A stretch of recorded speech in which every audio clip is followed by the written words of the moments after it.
चलिए आज हम देखेंगे क्वेश्चन बैंक, बीवीडी और आपका जो है मॉडल पेपर, जो कि इंटरनेट के जरिए जो जारी होता है मॉडल पेपर, सभी से निकाल कर हम प्रश्न लाए हैं आप लोगों के लिए। बहुत ही इम्पोर्टेंट और बहुत ही महत्वपूर्ण प्रश्न है जो कि आपके बोर्ड एग्जाम में पूछने का संभावना 99% है और 1% आपका किस्मत साथ देगा।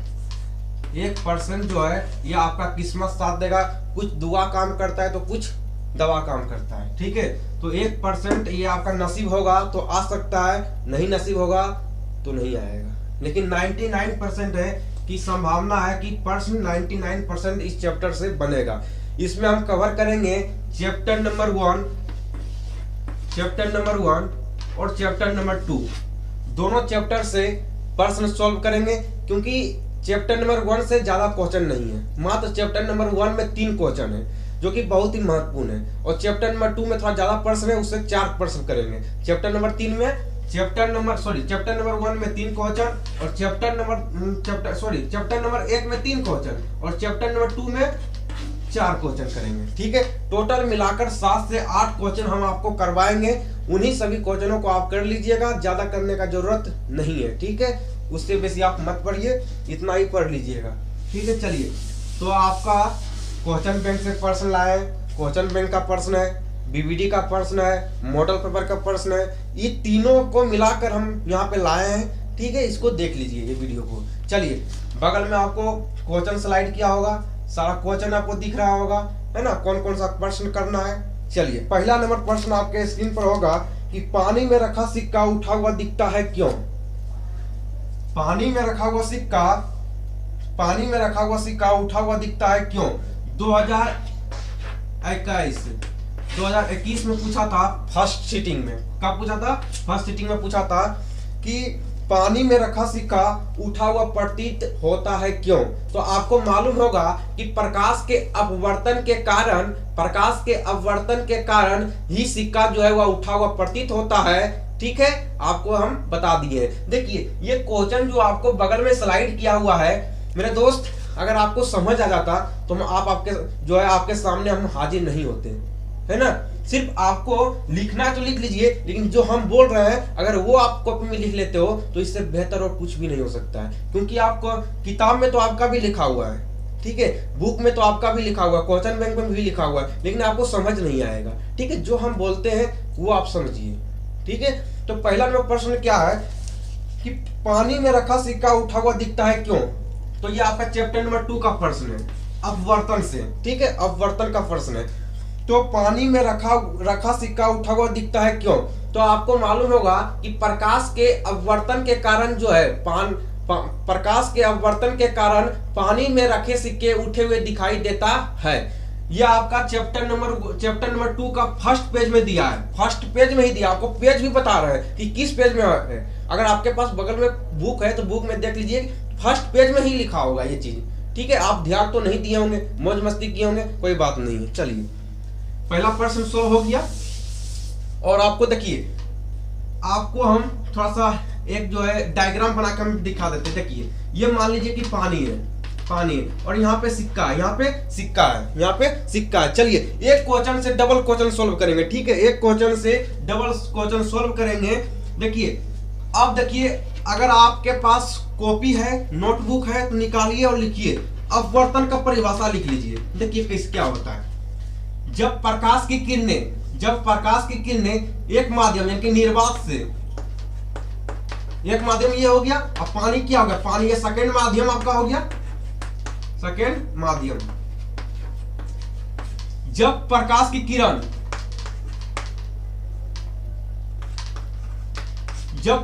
किरण एक माध्यम से, ये पहला माध्यम है, एक माध्यम से दूसरा माध्यम में जाता है तो क्या होता है, तो जो पुनः पथ से यानी कि अपने पथ से क्या होता है, किरण जो विचलित हो जाता है, उसी को क्या कहते हैं, तो प्रकाश का अपवर्तन कहते हैं। कहने का मतलब यह है कि जब प्रकाश की किरणें एक माध्यम से दूसरे माध्यम में जाता है तो अपना पुनः पथ से, यानी कहने का मतलब यह है कि यहाँ पे ये सिक्का है लेकिन यहाँ पे दिखाई नहीं देता है, बल्कि इधर दिखाई देता है, लेकिन है यहीं पे, लेकिन दिखाई देता है इधर, है ना। ये कहने का मतलब यह है कि जो उनका वास्तविक स्थान होता है, जो उसका वास्तविक स्थान होता है, ये वास्तविक स्थान पर इंसानों को दिखाई नहीं देता है। क्यों नहीं दिखाई देता है? तो किरण के वजह से, क्योंकि किरण जब एक माध्यम से दूसरे माध्यम में जाता है तो अपने पुनः पथ से वह क्या होता है, विचलित हो जाता है। उसी को अपवर्तन कहते हैं। बोर्ड एग्जाम में ये भी प्रश्न पूछता है कि प्रकाश का अपवर्तन को परिभाषित करें। तो प्रकाश का अपवर्तन का परिभाषा क्या होगा कि जब प्रकाश की किरणें एक माध्यम से दूसरे माध्यम में जाती है तो वह क्या होता है, पुनः अपने पथ से विचलित हो जाती है। उसी को अपवर्तन का परिभाषा कहते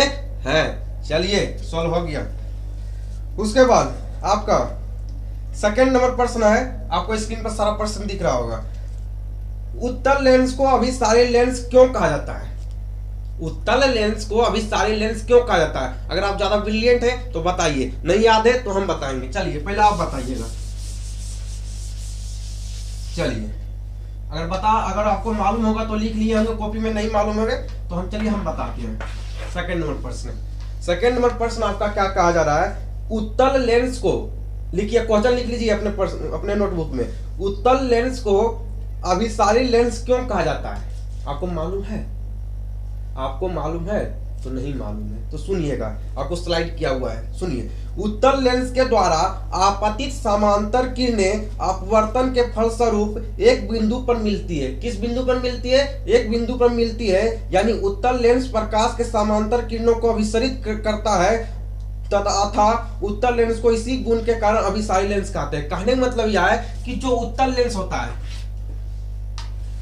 यह कौन सा लेंस हुआ? उत्तल लेंस। आपको मालूम होगा ये कौन सा लेंस है? ये उत्तल लेंस है, समझिएगा।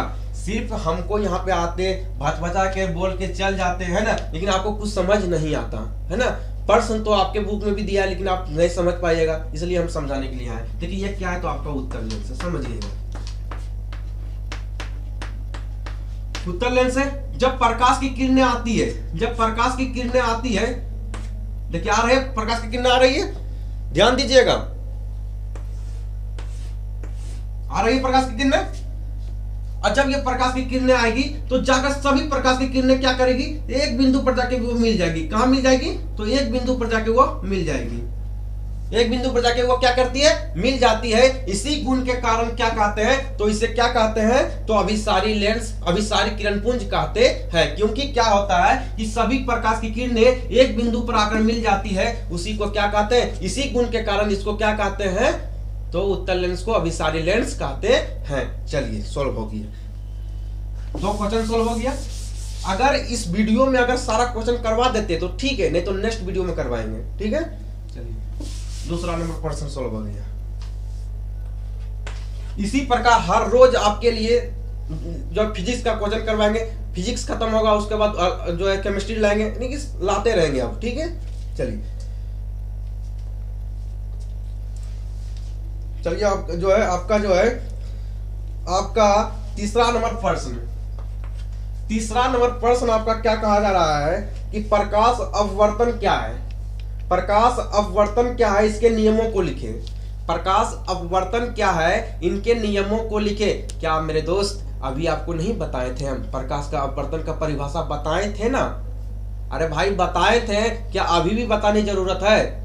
नहीं जरूरत है ना, तो सुन लीजिए, जरूरत है अभी भी, सुन लीजिए। एक बार बता देते हैं कि जब प्रकाश की किरणें एक माध्यम से दूसरे माध्यम में गुजर जाती है तो अपने पुनः पथ से, अपने वास्तविक पथ से क्या होती है? वह विचलित हो जाती है। इसलिए उसको प्रकाश का अपवर्तन का परिभाषा कहते हैं। अभी तो इससे पहले बताए थे ना कि जब प्रकाश की किरणें एक माध्यम से दूसरे माध्यम में जाती है तो क्या होता है? तो अपने वास्तविक पथ से वह विचलित हो जाती है। इसी को प्रकाश का अपवर्तन कहते हैं। क्या इतना लिख दीजिएगा, आपको बोर्ड एग्जाम में नंबर मिल जाएगा? नहीं मिलेगा। क्यों नहीं मिलेगा? क्योंकि क्वेश्चन तो पढ़िए मेरे दोस्त, लिखा हुआ है कि इनके क्या लिखा है? इनके नियमों को लिखे। इनका नियम 2 होता है। कितना नियम होता है? 2 होता है। चलिए आप होशियार लड़के हैं, आपको मालूम हो गया इनका नियम कितना है। नियम याद रखिएगा मेरे दोस्त। इसमें क्या होगा, आपसे ऑब्जेक्टिव में भी पूछ लिया जाता है कि प्रकाश के अपवर्तन के कितने नियम है, तो प्रकाश के अपवर्तन के 2 नियम है। इसी प्रकार पढ़िए, ठीक है। कितना नियम? 2 नियम। दोनों नियमों को याद रखेंगे, दोनों नियमों को याद रखेंगे। पहला नियम क्या याद रखिएगा?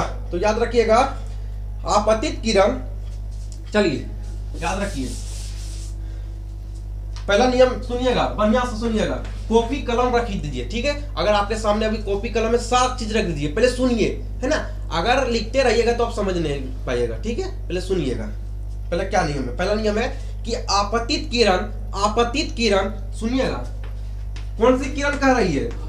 आपतित किरण। ध्यान दीजिएगा कौन सा किरण का यहाँ व्याख्या किया जा रहा है। आपतित किरण। दूसरा कह रहा है अपवर्तित किरण। कौन सा किरण? तो अपवर्तित किरण, आपतित किरण, अपवर्तित किरण, आपतन बिंदु,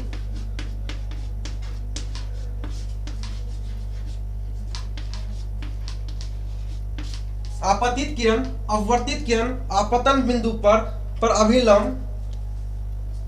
चलिए यहां पे दिख रहा होगा आपको, चलिए दिख रहा है अभिलंब। तीनों क्या होता है? तो तीनों एक ही समतल में होता है। तीनों कहां होता है? तो ये तीनों जो होता है, ये तीनों क्या होता है? तो एक ही समतल पर होता है, इसलिए इसको क्या कहते हैं? तो प्रकाश के अपवर्तन का पहला नियम कहते हैं। समझिएगा, आपतित किरण मतलब, आपतित किरण मतलब समझते हैं कि सूर्य की तरफ से आने वाली किरण। आपतित किरण, आपतित मतलब आने वाला किरण है ना, आपतित इनकी आने वाली किरण, समझ आ गया। अपवर्तित किरण, आपतन बिंदु, अपवर्तित किरण, आपतन बिंदु। कौन सा बिंदु? आपतन बिंदु। और अभिलंब कैसा होता है? तो अभिलंब इस प्रकार से अभिलंब बनता है। चलिए यहाँ पे समझाते हैं। देखिए इस प्रकार से अभिलंब बनता है, देखे भी होंगे फिजिक्स में बना होगा इस प्रकार से अभिलंब, चैप्टर नंबर 2 में देखिएगा, है ना अभिलंब।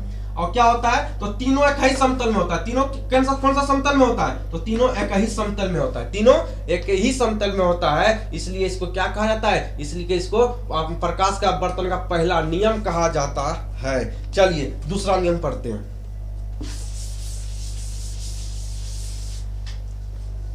दूसरा नियम क्या है? दूसरा नियम ध्यान दीजिएगा, कॉपी और कलम अभी मत उठाइए, कॉपी और कलम मत उठाइए, पहला मेरा बात सुन लीजिए मेरे दोस्त, नहीं तो आप बहुत पछताइएगा। देखिए सेकंड नियम क्या कहा जाता है?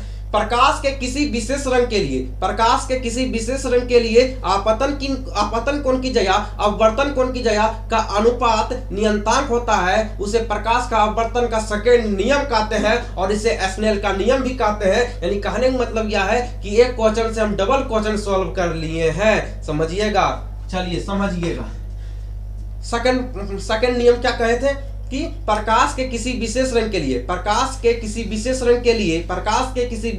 लिए आपको याद करा देंगे हम क्लास में। प्रकाश के किसी विशेष रंग के लिए आपतन कोण की जगह और अपवर्तन कोण की जगह का अनुपात नियतांक होता है, इसे क्या कहते हैं? इसे कहते हैं आपतन का दूसरा नियम कहते हैं, और इसे स्नेल का नियम भी कहते हैं। अगर आपके बोर्ड एग्जाम में 2021 में पूछा था, 2021 में यह प्रश्न पूछा था कि स्नेल का नियम किसे कहते हैं, तो बाबू यही लिख दीजिएगा कि प्रकाश के किसी विशेष रंग के लिए आपतन कोण की जगह और अपवर्तन कोण की जगह का अनुपात नियतांक होता है, इसे क्या कहते हैं? तो इसे स्नेल का नियम भी कहते हैं, और इसे आपतन कोण का दूसरा नियम भी कहते हैं। चलिए एक बार में डबल स्वीकार कर लिए, ठीक है। चलिए अब अगला क्वेश्चन पर चलेंगे। देखिए चैप्टर नंबर 1 से क्वेश्चन में नहीं आ रहा है। चैप्टर नंबर 1 से बहुत कम क्वेश्चन बनता है, क्यों जानते हैं? क्योंकि चैप्टर ही छोटा है। चैप्टर छोटा तो क्वेश्चन भी छोटा आता है, ठीक है। क्वेश्चन बहुत लॉलीपॉप नहीं आता है, कोई बात नहीं।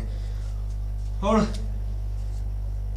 स्नेल का परिभाषा क्या होता है? तो साइन आई बटे साइन टू, साइन आई बटे साइन आर, ये क्या होता है? नियतांक होता है। क्या होता है? तो याद रखिएगा ये नियतांक होता है। ये क्या होता है? तो नियतांक होता है। चलिए पूछा जाता है, ठीक है, आपसे इसका फॉर्मूला भी पूछा जाता है, ये भी लिख दीजिएगा बोर्ड एग्जाम में, आपको नंबर मिल जाएगा। चलिए स्नेल का नियम भी बता दिए, अपवर्तन का जो नियम भी बता दिए, दोनों नियम को सोल्व करवा दिए, स्नेल का नियम भी बता दिए। चलिए अब चलेंगे, अब जो है चौथा नंबर प्रश्न। अगर एक वीडियो में कंप्लीट होता तो ठीक है, नहीं तो अगले वीडियो आपके लिए जरूर हम लाएंगे। चलिए हम वाहनों में, सुनिएगा बढ़िया से क्वेश्चन सुनिएगा, हम वाहनों में उत्तल दर्पण को पक्ष दृश्य दर्पण के रूप में वरीयता क्यों करते हैं? कहने मतलब यह है, सुनिएगा, हम वाहनों में उत्तल दर्पण को पक्ष दृश्य दर्पण के रूप में वरीयता क्यों देते हैं? समझिए, फिगर के माध्यम से समझिए।